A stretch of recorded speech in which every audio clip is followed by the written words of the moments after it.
So with our coverage of the Battle of Umbara starting to wind down, I figured now is a great opportunity to take a look at what happened to Umbara after the end of the Clone Wars. Let's talk about their political fate and what it was like living on Umbara under the Empire. I'm Colin, and this is Sci-Fi Deep Dive.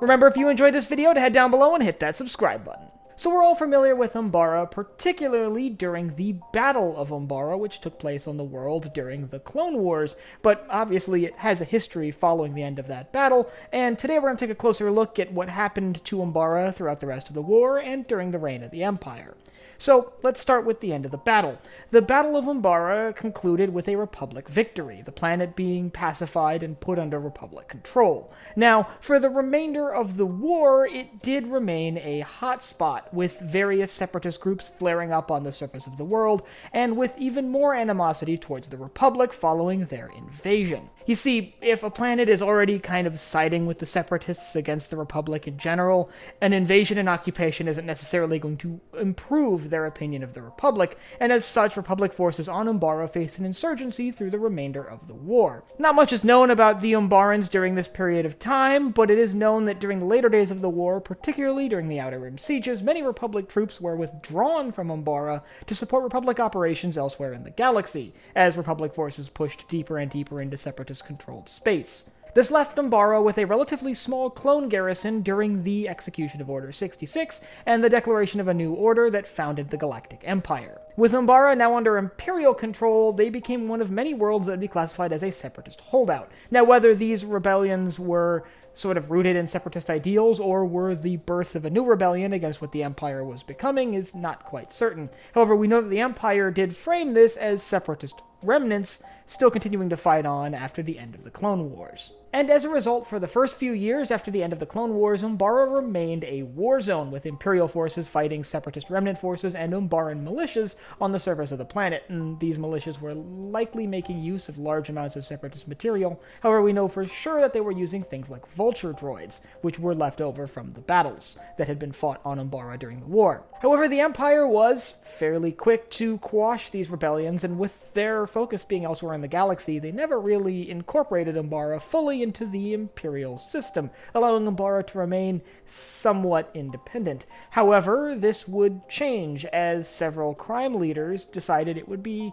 easier to bribe officials of Imperial sort of stature as opposed to local Umbaran officials for access to resources that were being mined on the world, and incited a much larger resistance movement. This resistance movement became a pretty big thorn in the side for Imperial forces, and forced a larger Imperial force to come in and sweep them out to clear the planet. This force, by the way, was led by Captain Thrawn, who was a captain at the time and not a Grand Admiral, but was working his way up the chain of command. With this second and larger Imperial invasion, a much larger force of Imperial troops was left on the surface of Umbara, and that, combined with a significant debt the Umbarans had accrued to the Galactic Empire, led to the Umbarans surrendering their independence to the Empire and being fully integrated into the Imperial system, meaning the industries on the world were now under Imperial control, which led to more corruption because, as many of us know, the Imperial officials are legendarily corruptible. And the last thing we know chronologically about Umbara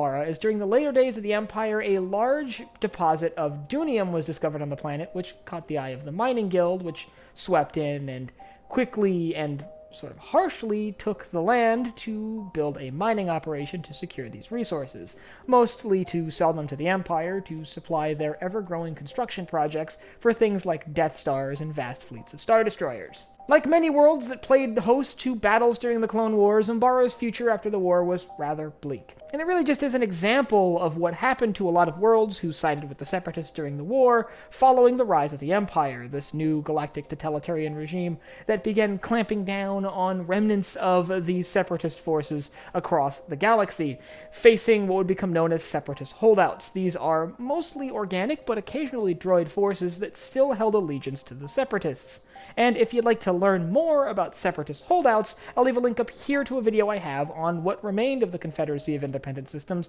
following the end of the war and the battle they kept fighting against the Galactic Empire. And I'd like you to let me know down in the comments whether you think Umbara sided with the Rebel Alliance with the rise of the rebellion, or do you think they tended to be more independent and likely didn't side with either side during the Galactic Civil War? And if you have anything else you'd like to see me cover in Star Wars, you can let me know down below in the comments. Last but not least, if you enjoyed this video, head down below, hit the like button, the subscribe button, and the bell icon so you get notified when I upload new videos. So for Sci-Fi Deep Dive, I'm Colin, and I will see you next time.